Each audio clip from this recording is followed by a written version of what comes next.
Live from the Hollywood foothills of North Carolina, welcome to the long-awaited 109th edition of the Confirmed Epic Podcast. I'm your host, The Real Brad Bell, and welcome to the official podcast of the epicreview.com. That's thepicreview.com, and one of the first, believe it or not, fan podcasts that was on the internet way back in 2013. We actually recorded our test episode. I believe it was reviewing Super 8, the J.J. Abrams movie. That was 2011, 2012, so we contemplated it for a while. But this is a long-awaited edition because we haven't had an official numbered episode since the spring. I believe it was Jerry and I ranking our Star Wars films. That was a lot of fun to do. But posted some bonus content such as my thoughts on The Mandalorian, but I wanted to get back into it with a proper numbered episode and keep this episode count going. This podcast has been through many incarnations throughout the years. Of course, we've had many spin-offs, failed and successful, that's for sure. But when I run out of podcasts to listen to, when I don't listen to music, one of the things that I do is I will go back and I will re-listen to random old episodes of the Confirmed Epic Podcast.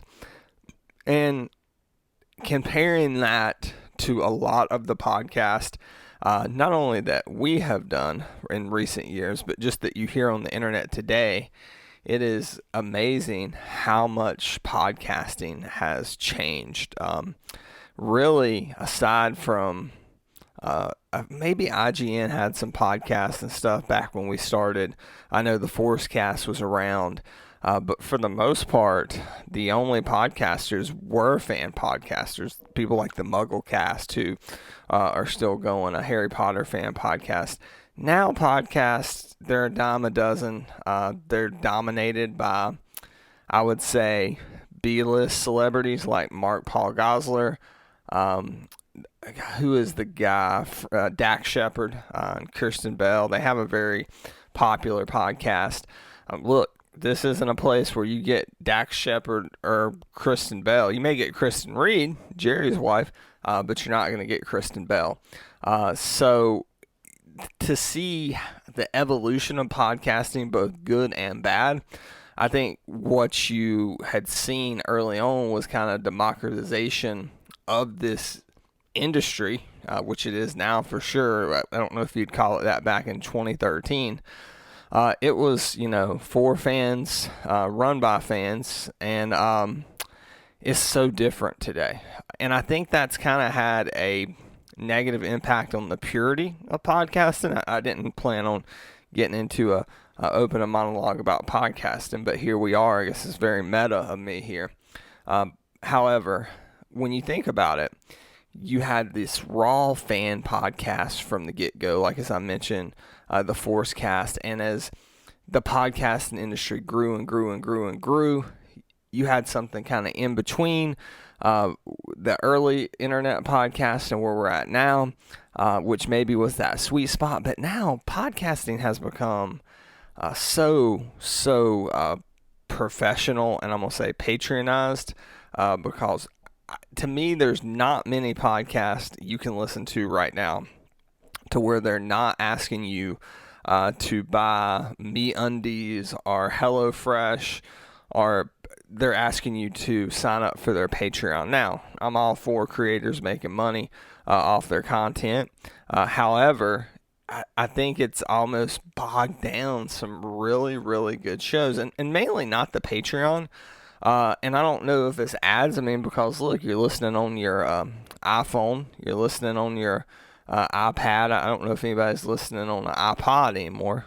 If you're out there, tweet at me at The Real Brad Bell, REEEL Brad Bell. However, just this combination of Patreon and recruitment, I will call it, and ads, I think it kills the podcast. I think don't have either, or have one or the other. If you want to have ads, fine. If you want to have Patreon, which I would prefer over ads because that's empowering the creator, not a corporation, that's absolutely complete in support of that. The guys at Kinda Funny, which I don't listen to anymore, but back when it was Greg Miller, Tim Geddes, Nick Scarpino, and Colin Moriarty, kind of revolutionized the podcasting industry and YouTube as well, in the form of Patreon recruitment, and that's awesome. But I've noticed a lot of podcasts, I'm not here to throw any of them under the bus, have just become bogged down. So that gets me back to my original point. As sad and as pathetic as it may seem, I go back and listen to a lot of those episodes, mainly when it was me and Jerry, and then you had Kristen on there a little, but I think that core four of the Confirmed Epic podcast was myself, Jerry, a.k.a. Andrew Stokes, of course, Jerry Barbecue 17, and Gina Wiltshire. And those are all on the YouTube page. They're in chronological order now. Please, I encourage you. Some of the content's evergreen. Some of it's outdated. It's fun to go back and see what we were right about. And surprisingly, we did have some misses, but we were right about a lot of stuff. Like, for example, we called, this spoiler alert for Avengers Endgame, but back in 2013, we called that Thanos would kill Iron Man, which I guess Iron Man kind of killed himself, but he did it to beat Thanos. So we were kind of right about that. But comparing, like, I go and I listen to one of, I think, the best film podcast on the internet now, the Slash Filmcast, and how that started as a fan podcast as The Watchers, and then Peter Sciretta picked them up for Slash Film, and the rest is history.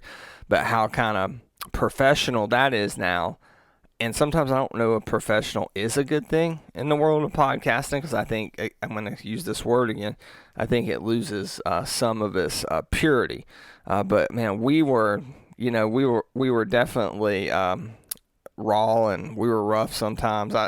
I don't listen back some of those old episodes, and I was like, oh man, I can't believe I said that. I mean, nothing like, inappropriate or anything, but just some of the takes I had back then have definitely evolved from 2013 to 2021. But marriage, kids, a career, it will definitely do that. But I'm interested to see where this podcast goes. Hey, look, iTunes catchers and podcatchers, we're not on Podbean. We do this consistently. I'll probably look at some places like Simplecast and whatnot, or Libsyn for hosting. But what I've kind of wanted to do now is not focus on YouTube, but just kind of continue the show. Don't let it die.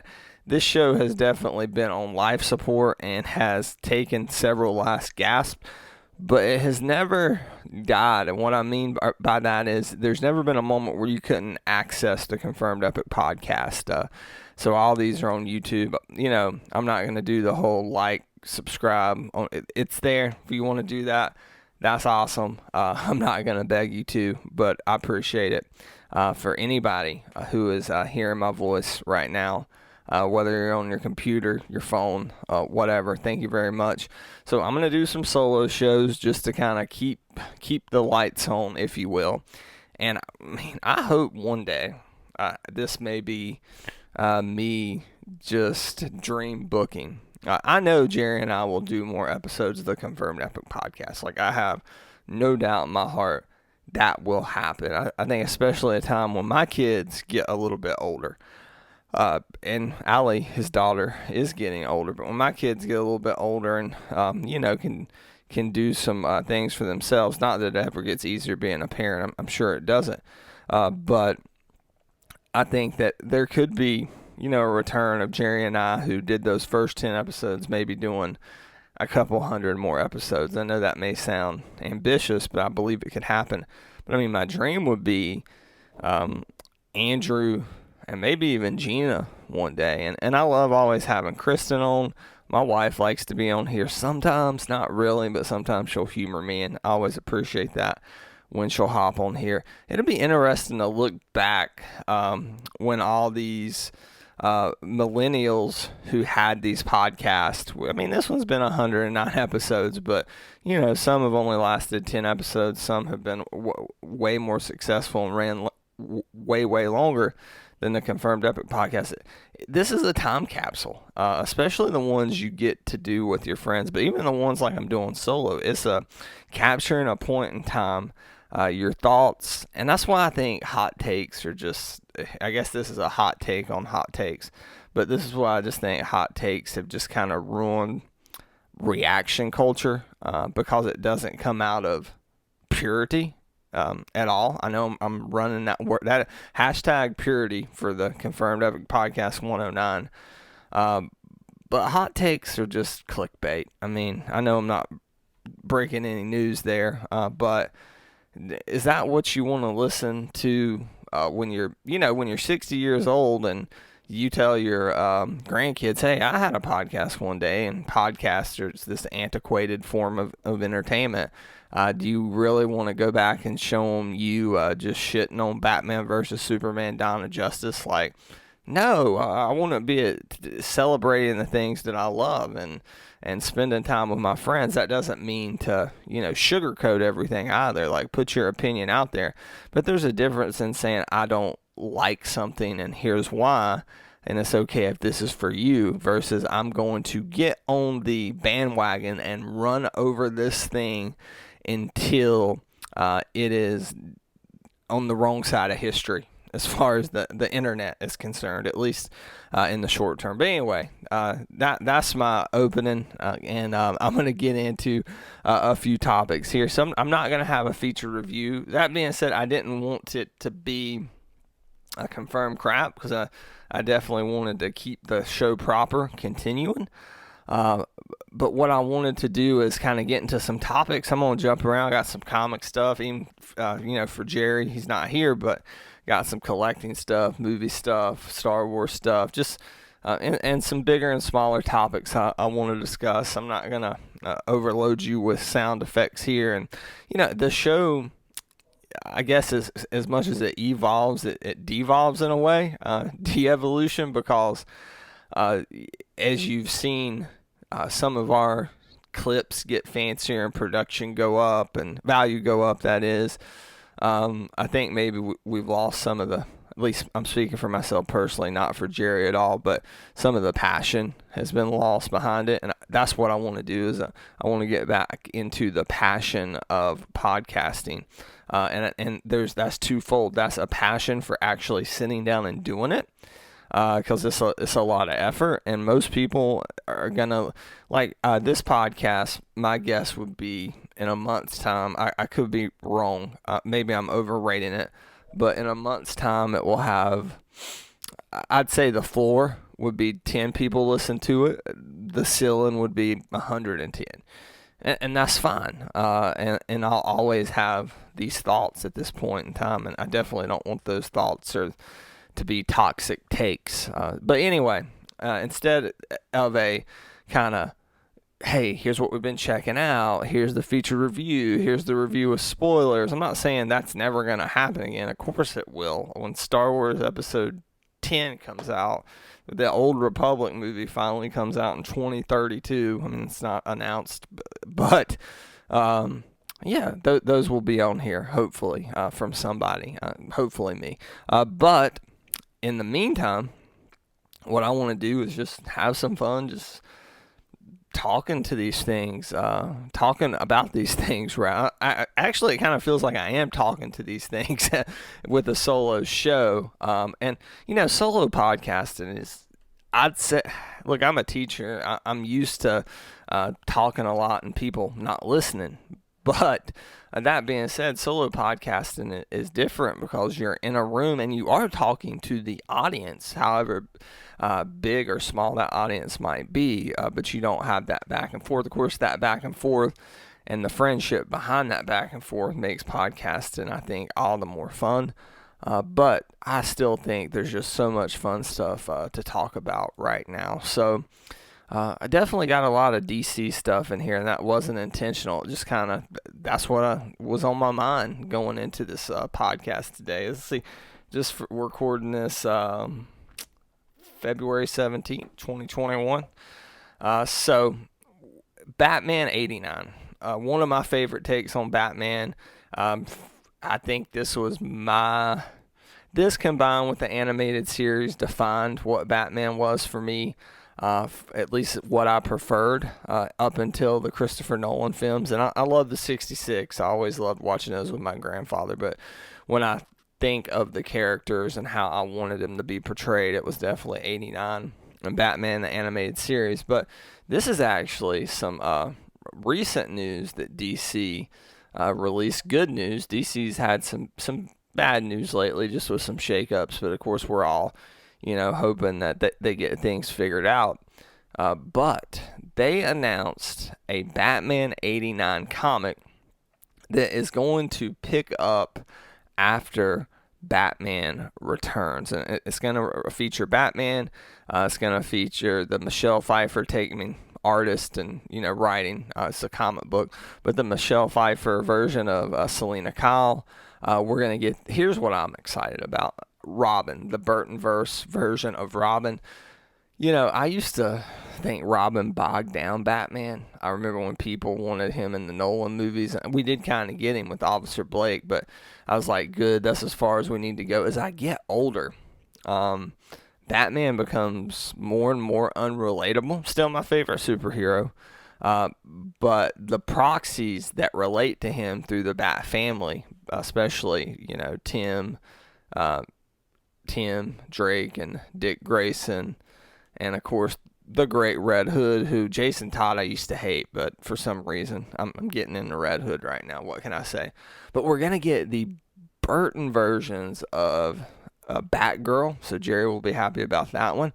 Harley Quinn and Poison Ivy, and I'm definitely excited about the Robin.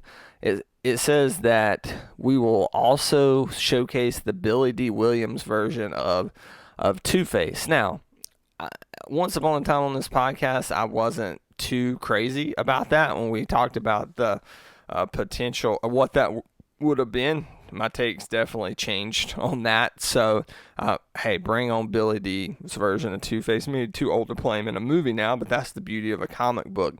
And look, these aren't the movies. You hear people who are like big Buffy fans or they're big Smallville fans, and they continue those stories in the comics. And they're like, it's just not the same. That's true. It's never going to be the Burtonverse like come to life on the big screen. But that being said, I think we've all wondered, especially millennial Batman fans, we've all wondered, like, where would this story have went, especially with Robin. I think at one time they were going to bring in one of the Waynes as Robin. Maybe it was Damon Wayans. Maybe it was Marlon Wayans. I don't know. One of the Wayans brothers was supposedly going to come in for Robin if Burton and Keaton would have returned. But Joe Quinones is doing the art. I think I recognize his art from being Howard the Duck with Chip Zdarsky. I think I remember Joe Quinones. And he has some cartoony but grounded, stylized, but not like Scotty Young, where it seems like he has a gimmick. Scotty Young's gimmick works great. It's cool, but it's Scotty Young. You wouldn't want him to do probably this series here. But just looking at some of the renderings that Joe Quinones put out, they have Bruce in his Batcave attire. Now, there was actually an action figure of that when I was a kid, and it's weird. It's like this sweater vest type thing. We got Bullock, we got Alfred, Michael Goth. Alfred is showing off here, and this is on his Twitter at Joe_Quinones. And the writer, now I'm not as familiar with the writer, but it's Batman screenwriter Sam Hamm, or I should say Ham. It's like John Hamm, Hamm. I guess he helped Burton with the screenplay, but he's writing the book, so maybe that will give it that more movie as opposed to comic book feel. Say if Brian Michael Bendis writes this, it's going to feel like a comic book. Maybe this will feel more like a movie adaptation. They also announced Superman 78.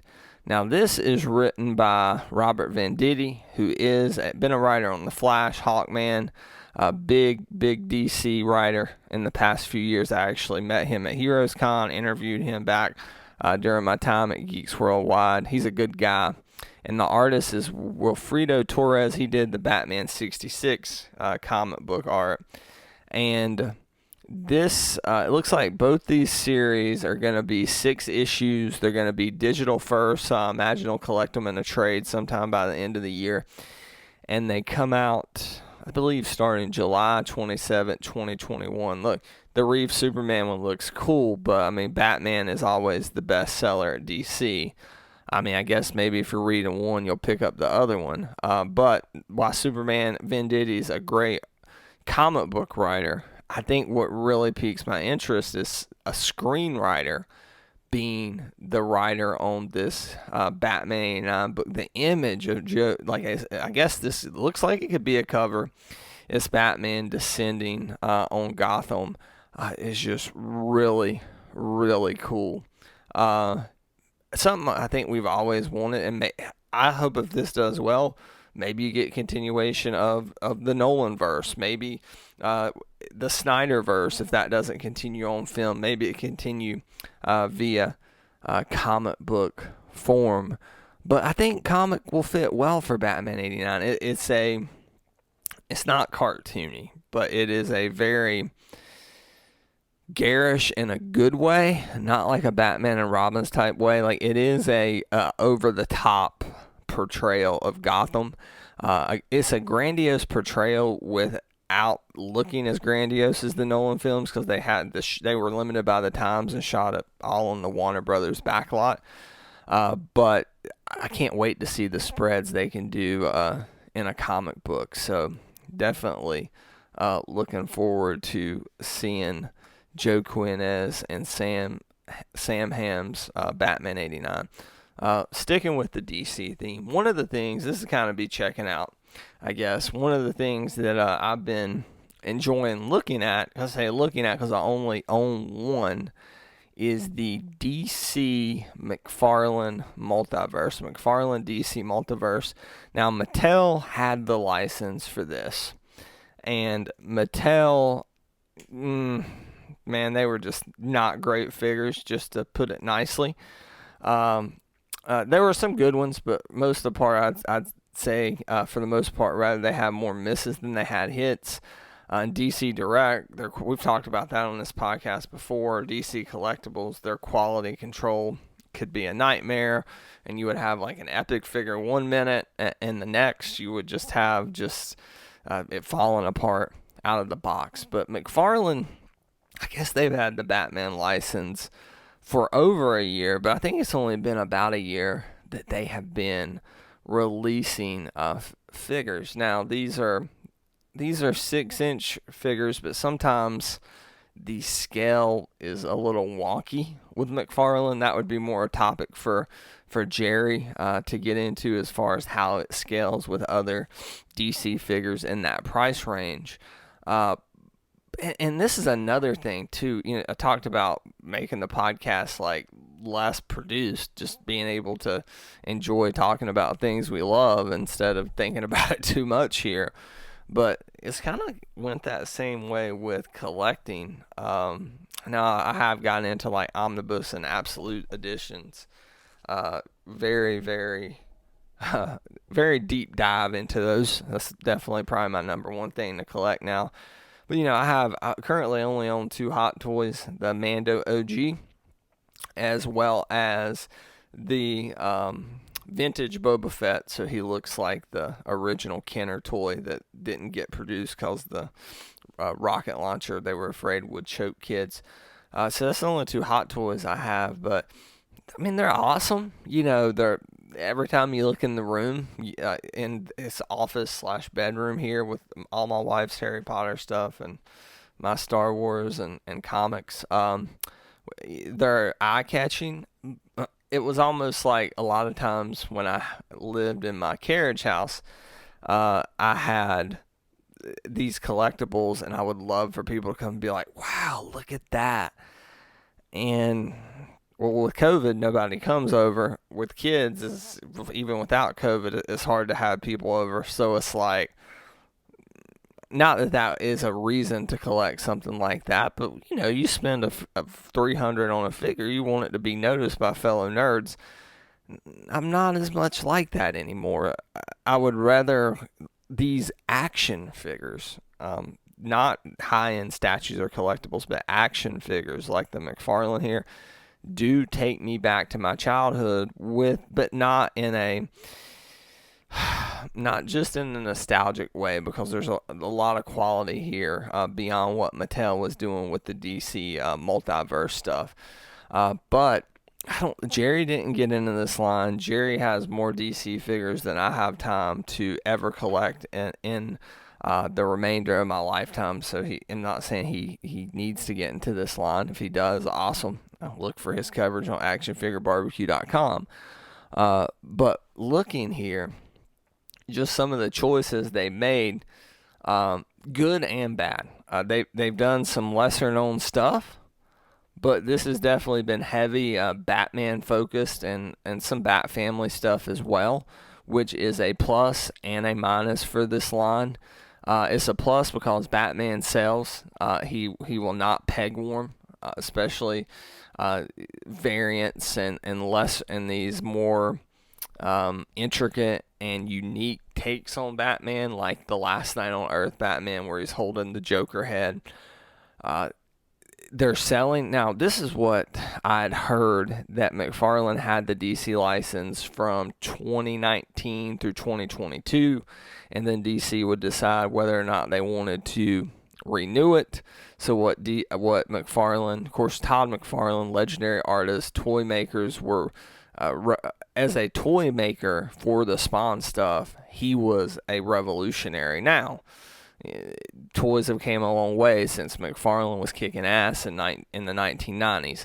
But this is I would say, the most prominent he has been in the toy industry since those original Spawn toys. The Walking Dead stuff made a splash, like all Walking Dead stuff did.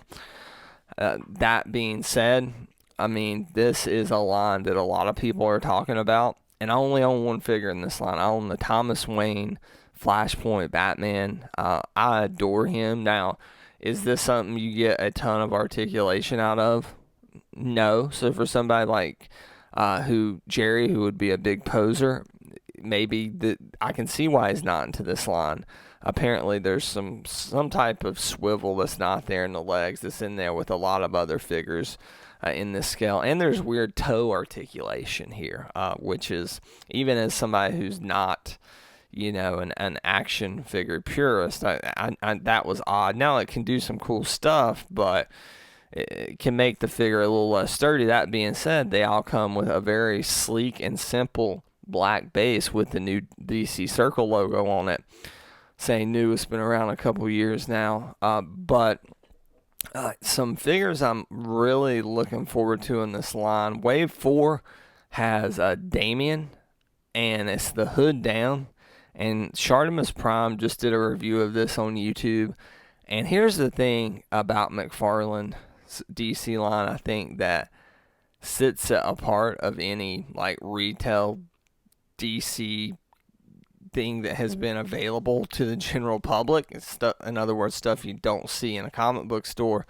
The texture on these outfits is next level. Like, I've owned a lot of Marvel Legends, and the texture is not there. Like, each Batman cape is unique. Each Bat family member's cape is unique. They don't reuse Batman unless it's a repaint. Like, they do variant repaints. For example, they did Detective Comics 1000 Batman in black. They repainted him in blue. Same thing for Batman the animated series. But they've released a couple different Batman, from White Knight to a lot of the death metal stuff and metal Batman stuff from Scott Snyder. They haven't reused a sculpt. These are all unique Batman sculpts, the cows and the face. So they're definitely, not being lazy on this line, and you're getting them at $20 a piece, and I think it's well worth it. Now, if you're a collector that can do one or two poses, you're comfortable with that, and you want them to complement a DC shelf, I think these are going to be what you're looking for. I think also if you're going to display them all together, I think that would work well. I don't know if this mixing in with other DC lines, but I don't. I mean, most people don't tend to do that, I don't think. But I don't know how that would look. Now, to me, the limited articulation, the trade-off is, I mean, some of the sculpting on this Robin I'm looking at here, the Damian Wayne Robin, is like, it looks on par with some statue stuff that you see. Like Sideshow just put out a Damian Wayne statue for like $500, and I mean, it's two different things, right? It's a $20 figure and a $500 statue. One's plastic, one's polystone, but to the naked eye, they look comparable in quality. The paint is not too messy. There are issues here and there, especially I think with Damian's cowl. I think had a little, or hood, sorry, not cowl, had a little bit of bleed over, but just some ones I'm looking forward to, and then I'll just end with one that let's end with some positive stuff, because negative is, man, they're really milking this metal stuff, which I have not read. Being somebody who loves Snyder's Batman, I'm just waiting for a big omnibus to come out and just read it all in one foul swoop, because I read the miniseries introducing the different Batman and the multiverse, and it was cool, but it's not at the time I was doing singles, and I was like, man, this isn't a week-to-week thing here. This is something that I need to sit down and dive deep into the lore and spend 2 months, a month and a half with it, and really consume it. So I'm going to try to be patient. I'm sure we'll get some deluxe hardcover omnibus of Metal and the sequel, Death Metal. Anyway, not talking about omnibuses here, but the Last Night on Earth line with Scarecrow. My friend Paul's picking this up. Omega Batman, Batman holding the Joker head. Wonder Woman has a Build-A-Figure of Bane. Some of these have Build-A-Figures. I don't think all lines do. I have not read that story, so I'm not picking it up, but I just wanted to say that Batman in the looks like a straitjacket is one of the coolest Batman figures that I have ever seen in any line, from Hot Toys to Mattel to McFarlane here. So Superman Red Sun. It's been a long time since we got a Red Sun figure. I know Mezco put one out. DC Direct put one out. I think this is a re-release. They're re-releasing, but I missed out on it. This line really just caught my attention. This has been the one that's been in my cart that I have not clicked order on from Big Bad. It's $40 2-pack, so 20 a pop here. New 52 Nightwing and New 52 Red Hood. I've seen this Red Hood reviewed. The sheen on the hood is just next level as far as a paint app for an action figure. All the metal stuff looks cool. It's just I'll probably read Metal 2 years from now, and all these will be long gone, and they'll be like $100 a pop on eBay, and I'll wish I bought these. But it's hard for me to justify. Jerry is more likely to pick up a figure on something he's never read, just cause it looks cool. Me, man, I had to have some attachment to the character. Not that I don't have an attachment to Batman, but these are very, very far-fetched and unique takes on Batman.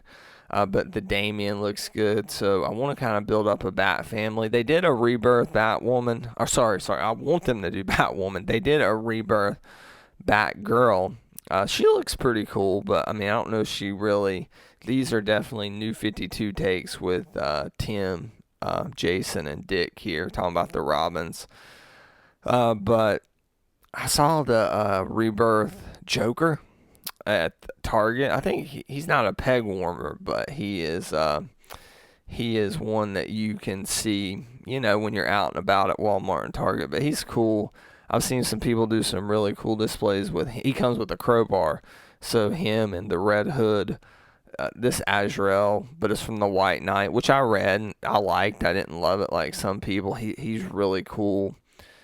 And then, they have some Wonder Woman stuff. They have some Arkham stuff. They did Arrow back in the day.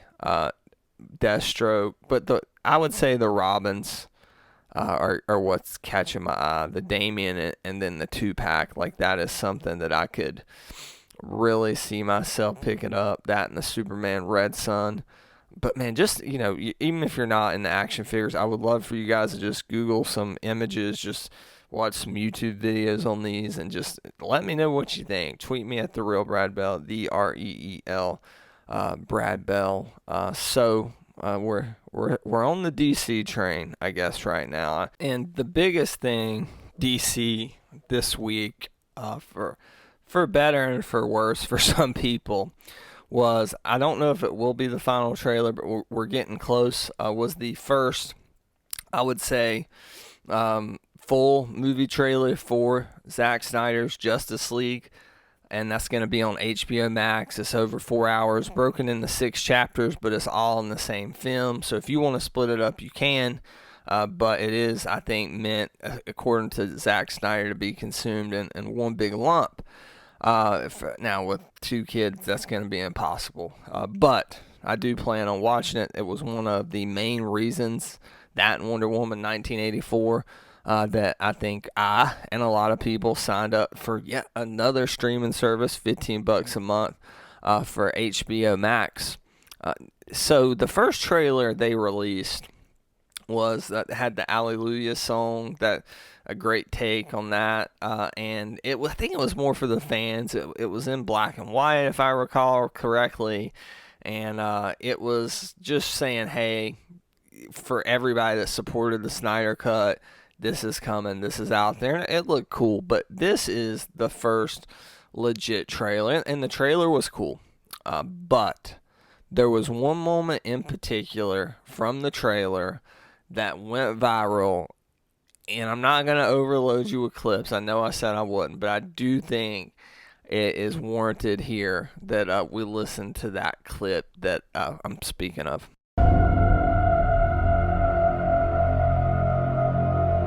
We live in a society where honor is a distant memory. Isn't that right, Batman?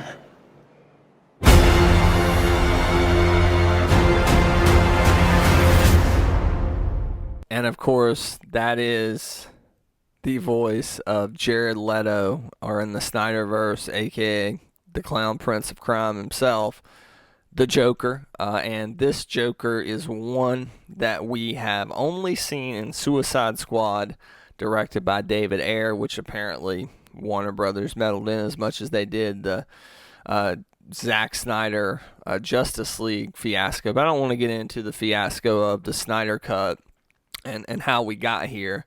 I just want to talk about where we're at right now with Joker, aka Leto's Joker, and with the Snyder Cut in general. So we're here. The Snyder Cut is a thing. HBO Max has not centered their streaming platform around this. I'd say it's more centered around like Friends and The Big Bang Theory being on there than the Snyder Cut. But as far as attracting that nerd audience, having that quintessential pop culture discussion moment like The Mandalorian with Disney Plus or any of these Marvel shows, this is why I wish they kind of would have broke. I get that it's a film and that's how Snyder wanted it to be consumed, but if they could have broken this up into 6 chapters once per week, and then maybe after that, the week later, they release it as a film, and if things were better, of course, that could be in theaters, but with COVID, probably not. God. Anyway, so I think it would have kept the cultural conversations, probably good and bad, around the Snyder Cut going for a solid 2 months. That's what you saw with Mando Season 2. That's what you're seeing with WandaVision right now. But, this thing is coming out March 18th, whether you like it or not, the whole thing. And this movie is getting a ton of hate. And I just don't understand why. I understand that there have been some toxic people within DC fandom that push for the Snyder Cut. There were also a lot of genuinely good human beings who pushed for the Snyder Cut. For those of you that don't know, which I think most people do by now who would listen to this podcast, but Zack Snyder's Justice League only becomes a Joss Whedon movie, not because he was fired. He had to step down because his daughter committed suicide. And rather than put the movie off for a year and give Zack Snyder a chance to recognize his vision, you don't have to like that vision, but it was what Warner Brothers had went with up until that point with Man of Steel, with BVS, and at that time we're going forward with Justice League. You don't have to like this man's vision for these Justice League and these DC characters, but the reason, again, he was taken off is because his daughter committed suicide, and rather than give him that year, DC said, we got to get this out. They were in some kind of, in their heads, not with Kevin Feige or Disney, because it's clear who has won that war, but they were in some type of arms race for cinematic universes at this point with Disney, that they rushed that thing out, and it was a hot mess. It felt very incomplete. I don't know if, as bad as Suicide Squad as far as being just so damn choppy, but I think it was probably a lot worse than Suicide Squad, just looking back on the two in hindsight. People had waited their entire life for a Justice League film, and for that to be put out there is just inexcusable to me that Warner Brothers did that. But hey, I get that Warner Brothers is different from Warner Media, which is a subsidiary of AT&T that bought Warner Brothers. We're getting super corporate now. But Warner Media, who runs the streaming, to make it really simple, are different from Warner Brothers, who put the DC movies on the screen, at least to my understanding. If I'm wrong, email thepicreview.com, or sorry, you can go to thepicreview.com and comment where this podcast is posted, but you can also email thepicreview@gmail.com. Let me know if I am misunderstanding that. But it is asinine to me that the most truly toxic person in as far as fandoms were concerned, who falsely elevated women even though he was a womanizer behind the scenes, Joss Whedon was given the true toxic masculinity, was giving the keys to the Justice League movie, that he did all kinds of terrible crap behind the scenes to Ray Fisher and Gal Gadot, but we won't get into that here.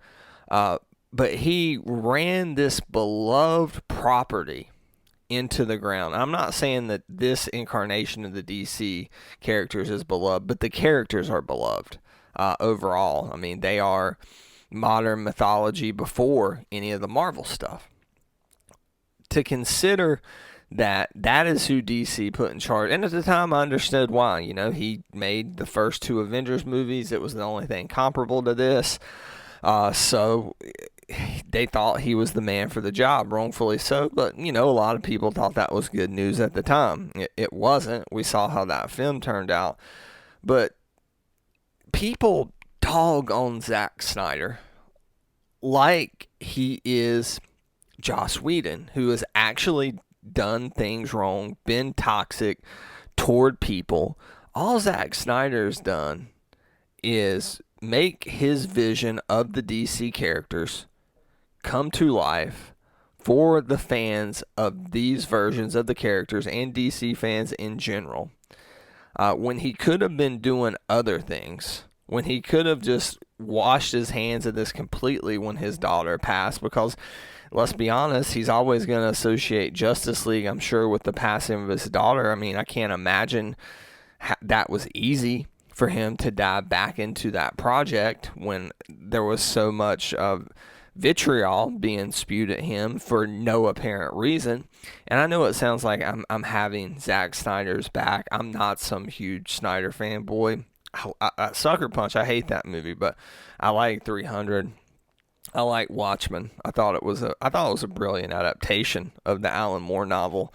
I love Man of Steel. BVS, I like the director's cut. The theatrical cut had its problems. Army of the Dead, his zombie heist movie, looks super cool. So I'm glad he's doing stuff again other than DCEU. I know I'm actually getting way more worked up about this than I thought I would, but I listen to all kinds of podcasts. I'm not going to sit here and list them. They're all pretty. It's almost like they have this hive mindset on everything. It's almost like film Twitter says, okay, this is our take on this. And 8 times out of 10, that take is warranted. Gina Carano says some terrible stuff. Yes, she needs to be gone from The Mandalorian. There's no place for spewing that kind of hate. So 8 times out of 10, they are correct. But then this hive mind mindset, say that 5 times. This hive mindset sits in, and they've talked themselves into disliking things before they actually see them. Every movie podcast I listen to, now some of the comic podcasts were a little different, but the movie podcast I listened to, they all opened up with crapping on this trailer, which I thought was a good trailer. I showed it to my wife. She didn't like it. The Snyderverse stuff isn't for her. That's fine. That being said, give him a chance, man. Like, let's see what this movie could come out, and it can be total just dog crap from Darkseid. I don't know. But at least let the man's vision is out there. Let's see how it turns out. It looks like there's no interest from Warner's in producing a part 2, which apparently this ends on a cliffhanger. So I'm sure there's going to be a huge social media campaign push for a sequel. Now, there's toxic people in every fandom. Star Wars is the worst. We call it the fandom menace over in the Star Wars fan community. But that doesn't define the fandom. Most of these people who push for the Snyder Cut, they donated a crap ton of money to suicide prevention in the name of Zack Snyder's late daughter. Now, that being said, there was I believe it was a Unite the Seven t-shirt, which is kind of weird because now it's really only 6 core members of the Justice League. It's Flash, Superman, Cyborg, Wonder Woman, Batman, Aquaman. But I guess originally it was Martian Manhunter was in there. Anyway, different topic. But it was a Unite the Seven shirt that was, they way overpriced it because all the proceeds were going to charity. I think it was like $40 a shirt. They sold this shirt for like a month, Suicide Prevention Month. I apologize, I do not know what month that is. But they raised tens of thousands of dollars selling these shirts. I believe you can make an additional donation. So a lot of DCEU fans and DC fans in general, and just people who have been affected by suicide, donated to this. And this was before. This wasn't like, hey, donate this money and this movie gets made. No, this is when the Snyder Cut was just a dream, and people did push this hard on Twitter because it was look. This isn't with the times we live in now, this isn't the most important cause, but it is a cause that these fans were passionate about. And for the film Twitter hive mind to just dump on these fans, I just don't get it. I don't get it. And I was not a Snyder Cut person. I did not buy the shirt. Okay. But so here's another thing I don't get. And these two kind of go hand in hand. Jared Leto. Jared Leto was someone who, when Dallas Buyers Club came out, I need to look up the year that movie came out. I actually did a review for that on the Confirmed Epic podcast, and believe it or not, I kid you not, at that time I said that Jared Leto would probably make a good Joker. Dallas Buyers Club came out in 2013, and in that movie, you have Jared Leto play a trans person who is struggling with AIDS. And it is one of the most powerful and tortured and heartbreaking performances of last decade. To the point that it won Jared Leto an Oscar for that role in Dallas Buyers Club. I'm going to look up the name of the character that he played. And Matthew McConaughey was his co-star. Rayan was the character that he played. So he wins an Oscar for this role in Dallas Buyers Club.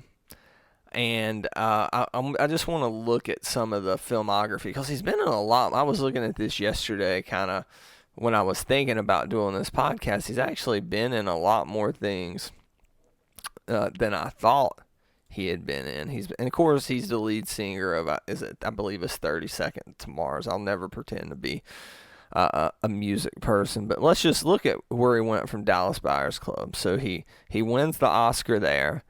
The next big thing he does after that is Joker and the Suicide Squad. Look, I didn't like the damage tattoo at all. I thought it was stupid, but his performance wasn't the problem. His performance was fine. It was not Heath Ledger.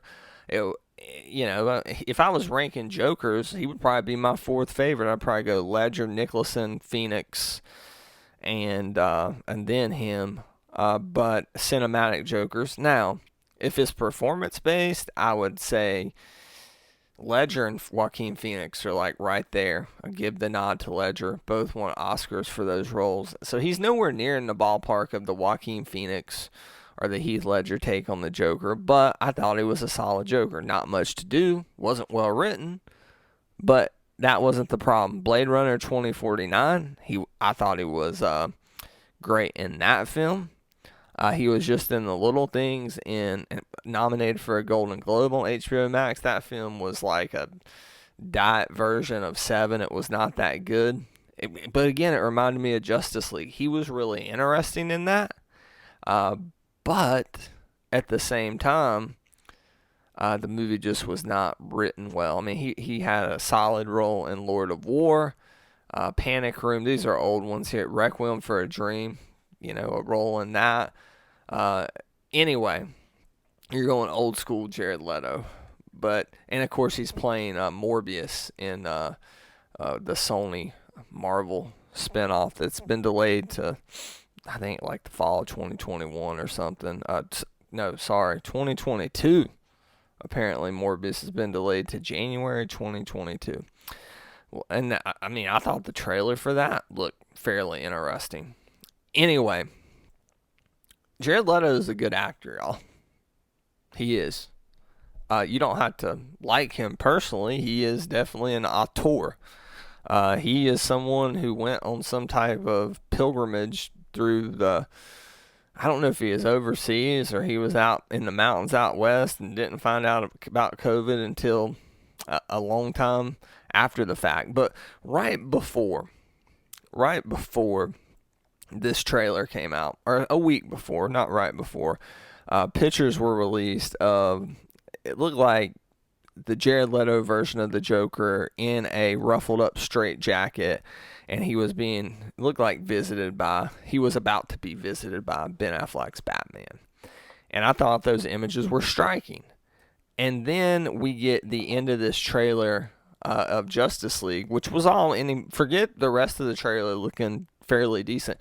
This was the only thing that people could talk about because they love that. It's like they equate Leto's Joker with Zack Snyder for some reason, even though I believe it was David Ayer who cast Jared Leto as the Joker, and Snyder, up until the Snyder Cut, had never directed Leto's Joker. So to me, I'm going to use one of my wife's favorite words again. That is just asinine. #asinine. But this image, which looked very kind of Batman White Knight-ish, if you've read that graphic novel, that miniseries, in which we had the busted up straitjacket, but unlike just that we saw in those images teased by Leto and Snyder, the week earlier, he has I think it was a Gotham PD kind of bulletproof vest on. He's holding a gun, some type of semi-automatic weapon. You can tell us, I guess we'll call this Nightmare Joker because it's taking place in the nightmare scene. That was, I think, now maybe infamous, but I'm going to say this word. I know it's overused, but I thought it was, I'll say definitive. I was going to say iconic, but one of the definitive scenes of the DCEU and the Snyderverse in general. But it looks like it's in that nightmare sequence where Apocalypse has, maybe that's reality now in this version of the movie, but where Apocalypse, this freaking X-Men, they're from Apocalypse, where Darkseid, Granny Goodness, Desaad, who we all see in the trailer, and a badass and Steppenwolf have just wiped out, well, I'm going to assume it's Gotham, maybe it was Metropolis. And he has that quote, I played it in the trailer, we live in a society, I believe the quote was, we live in a society that used to value honor. I feel like I'm going to play this again just for the hell of it right here. We live in a society where honor is a distant memory. Isn't that right, Batman? A society where honor is a distant memory. You just heard Leto say it much better than I. But one of the things people geeked out over this was him just saying Batman. This is the first time that we see Joker and Batman in the Snyderverse in the DCEU interacting. And I know we always see Joker and Batman in other media, interacting. I don't think it'd ever get better than the interrogation scene from the Nolan version of the characters. Of course, Christian Bale and Heath Ledger. Before the death of Rachel Dawes and the creation of Two-Face. I think that is kind of the pinnacle of that. But we haven't seen it in a long time, Batman and Joker in the same room. It looks very reminiscent to that without, I would say, ripping it off. But I'll forget about the Batman, or we live in a society that used to value honor. That's not what anybody mentioned. It was, we live in a society. We live in a society. We live in a society. Which apparently there was a stand-up act that Arthur Fleck, Joaquin Phoenix's version of the Joker, did a stand-up routine about society, or he mentioned society to De Niro on the talk show. He never said, we live in a society. If I'm wrong, send me the clip. Maybe I am. I've only seen that movie once. It was a great performance. It's not something that I want to revisit like I do the Ledger performance. But here's the thing. I think that a lot of film Twitter hive mind, or the hive mind of film Twitter, got so upset because if you listen to, like, for example, Squadcast Media, big DC fans Without Borders, Ray over there, or the DC Films Squadcast, love those guys. Man, they were just blown away by that honor and society quote from Jared Leto's version of the Joker talking to the Batfleck. I think the hive mind of film Twitter saw that DC fanboys and fangirls were getting so much joy out of that they're like, we can't allow this to happen. And I'm not trying to sound bitter. I'm trying to be positive, especially in 2021. Look, I don't want to crap on anybody's fandom, even if it's not for me. That's fine. I just want people, unless it's hurting someone, okay, unless it's demeaning someone, like, for example, Gina Carano. Why can't people enjoy what they want to enjoy? And I'm not saying they're preventing them from watching it. The haters are not going to go to their house and cut their internet connection where they can't watch the Snyder Cut, for God's sakes. But it's like, just give them a moment. Give them a night, film Twitter. But anyway, we live in a society where we're going to get the Snyder Cut, so haters are going to hate. It may not be good. It may be great. You know what? We'll see.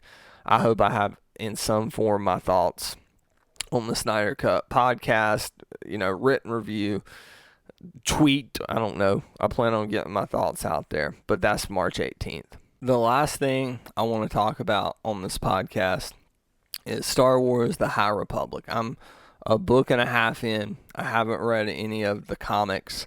It's a Star Wars publishing initiative. It takes place 200 years before Episode 1, A Phantom Menace, and it was launched with Charles Soule, who I know from writing things like Daredevil and the Darth Vader comic. But it was launched a couple of weeks ago. What day did that book come? Now, it was supposed to be launched in October, but that book ended up getting pushed to January 25th, 2021 instead of October 2020 because of COVID. And it's Light of the Jedi. So that is, in my opinion, the best I have not read every Star Wars book in the new canon. I've read a lot. I have not read the Tarkin trilogy. I've not read, I guess there's 2 Tarkin trilogies now. I've not read Alphabet Squadron or Catalyst, but for the most part, I've read the other ones. And to me, for my money, it is the best, and I think it's the most consequential Star Wars book to come out from both a press and from a monetary. Press is in coverage, monetary is in it. Sold a crap ton of copies. It's been New York Times #1 bestseller for it stayed up there for a couple weeks. And I don't know if Star Wars publishing has seen anything like this since Shadows of the Empire from the late 90s, 96, 97, which was the in-betweenquel, I guess, to use a terrible word, for that book that was Emperor Caesar and Dash Rendar that kids of the 90s adore. And I reread it a year ago exactly because it popped up on my timeline. And that had a toy line and a soundtrack. They didn't go quite that far this time, but man, this was pushed hard on their social media. They made a dedicated Star Wars. YouTube had a dedicated, or has a dedicated High Republic show. They're putting these stories in Star Wars Insider, IDW. For some younger readers, they're having High Republic comics. Marvel's got its own series. We're getting, there were little kids books, there were middle grades books, there was a YA book I'm reading, Into the Dark, right now. I'm about halfway through that book, and then there is the one that I finished. I finished that book in like 12 days. It's a 400-page book, which for me, that's super fast. I know some of y'all probably read it in a day.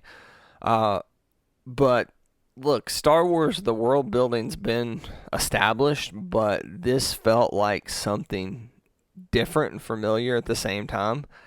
It almost, I think, was what a lot of people were hoping for with Episode 1. It has that, it's not so far in the past like the Old Republic that it seems vastly different from the prequels, so you still kind of have that prequel era sheen to it, but at the same time, it's far enough removed from the Skywalker saga that you feel that the events in the book, the actions in the book are not meaningless because the history of the galaxy is all going to change once a farm boy gets on a ship with a Wookiee and a space wizard and a princess and a smuggler and 2 droids. Like, it's far enough removed that it feels, to me anyhow, consequential from a Star Wars point of view. The Jedi that are introduced, my favorite is this Elder Jedi. I think he's like Yoda age. He's like 700 something in the book, so I guess he's a little younger than Yoda was when he passed in Return of the Jedi. Spoilers there. His name's Porter Engle, and he's supposed to be the best swordsman, or one of the 2 best swordsmen, even better than Yoda, that the Jedi Order has ever had the honor of allowing to wield a lightsaber. And there's a scene where he and some other Jedi, or I'm not going to spoil this book, but he or some other Jedi are chasing down some bad guys in a canyon, and it feels like Star Wars and a Western all in one, and it's just something so different. Like, it's familiar because it's Star Wars, it's lightsabers, it's space battles, but there's these new villains called the Nile, led by this guy named Marchin Rowe, and you do have to build this Nile up because they are not the Sith, right? They are a new type of Star Wars threat that is something I know that I'm overusing this here, like many other Star Wars fans. It's very Mad Max Fury Road. I'm not a huge fan of that movie, but that's kind of what this feels like, the Mad Max Fury Road of Star Wars as far as the villain is concerned. The world building that Soul does with the Nile alone, without making that feel like a chore, is worth reading just for those villains. Like, if it was just 100-page history of the Nile, it would be entertaining, but that's sprinkled in throughout the course of the narrative.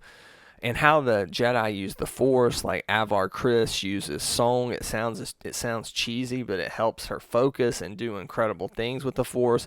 How they use their lightsabers to actually power their ships that they're using at the time. The first 10 chapters are maybe the best 10 chapters of any Star Wars book, because there's this countdown going on to something called the Great Disaster. I'm not going to spoil that for anybody.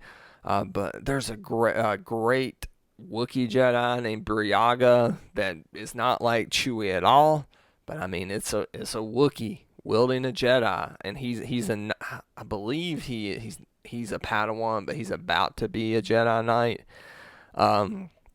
Just to see where the Jedi Order at this time's cool, and it's all new. Yoda's mentioned like twice, but that's it. It almost succeeds where the Disney films have failed, because it's the familiarness of Star Wars, but it feels new and fresh at the same time. I know I'm oversaying that, but it bears repeating, because I think, the episode 7, 8, 9 were so beholden to what had come before in the original trilogy, as kind of a reactionary to the prequels, that I think it kept them from realizing their full potential, and I hope that doesn't happen here. The Light of the Jedi, highly recommend, confirmed epic, check it out. I'm going through Into the Dark, which is the YA Claudia Gray novel. It's up and down. I don't like it quite as much. I'm not saying it's bad. There are moments in the book that it's just like, oh, this is very YA, but the focus, anytime the Jedi are focused on, or the Nile are focused on, or those two are in conflict, it thrives. I don't know if it'll feel that way, 7 books in, we'll see. But right now, those are the best parts of these books. So I mentioned to Jerry yesterday, I'm not digging Into the Dark by Claudia Gray, which is the YA novel, as much.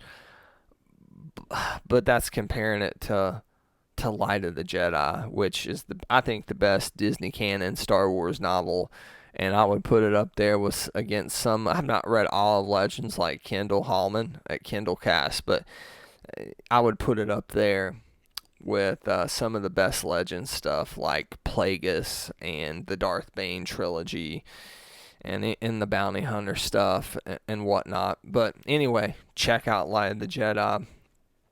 As far as like the main topics, that's all I have today. I do want to close on something that I never thought I would mention on the Confirmed Epic podcast here.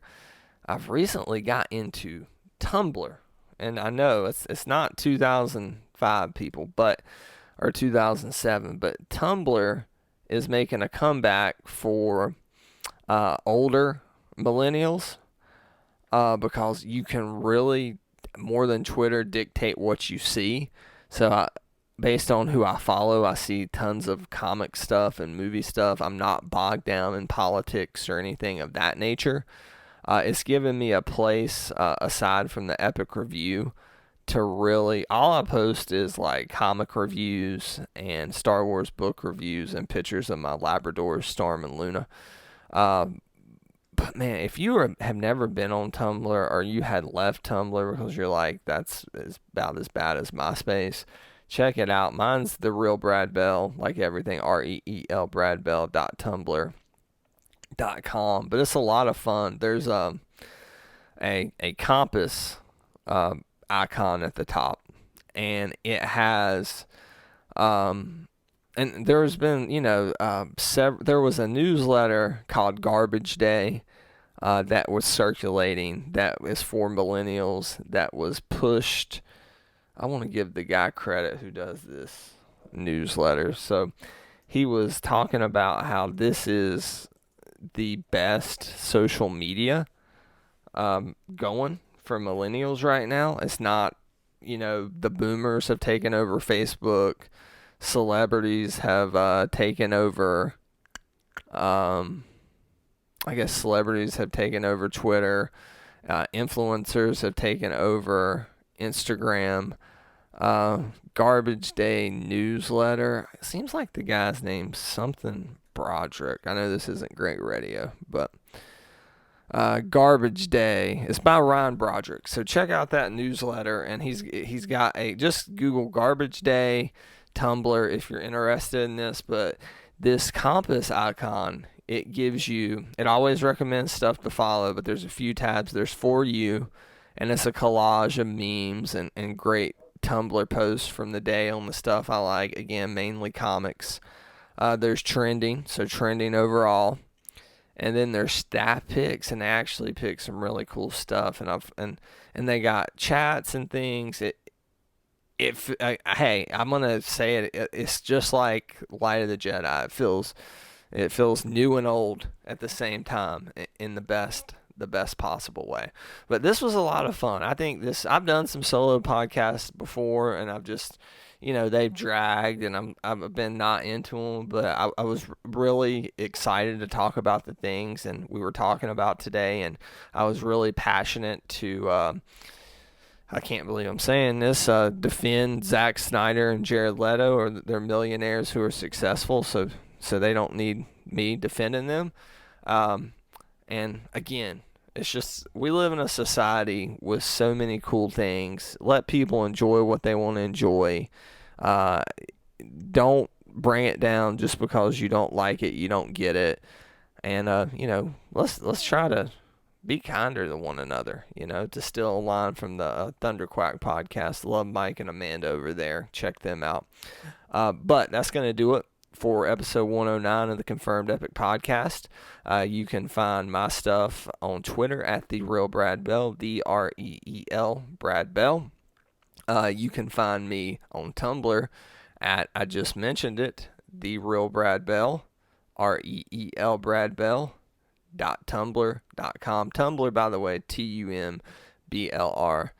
There's no ER in there. Find all Jerry's stuff at actionfigurebarbecue.com. That's barbecue spelled out, for all his toy reviews.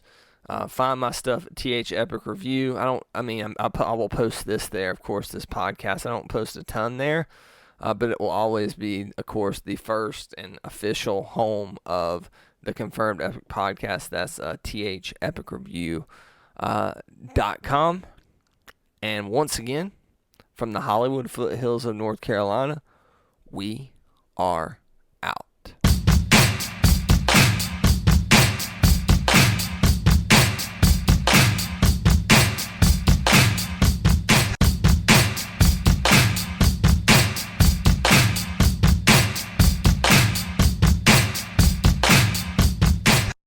We live in a society